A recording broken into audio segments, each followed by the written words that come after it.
Do you want to speak English faster and more confidently? Try this 5 minutes a day. Hi everyone. For the past 30 days, I have worked on improving my English. Today I want to share one secret technique that really helped me. It's called mirror technique. Every morning, stand in front of mirror and speak English. You can you can introduce yourself, talk about your goals, or simply describe what you see. At first, you feel weird. You may feel hesitate, laugh, make mistakes. But that's the real magic.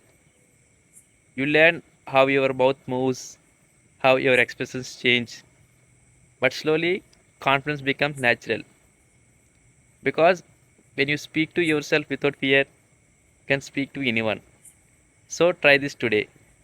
Stand in front of mirror, talk for 5 minutes. No stopping, no fear, no judgment. Remember, you are your first audience and your biggest supporter.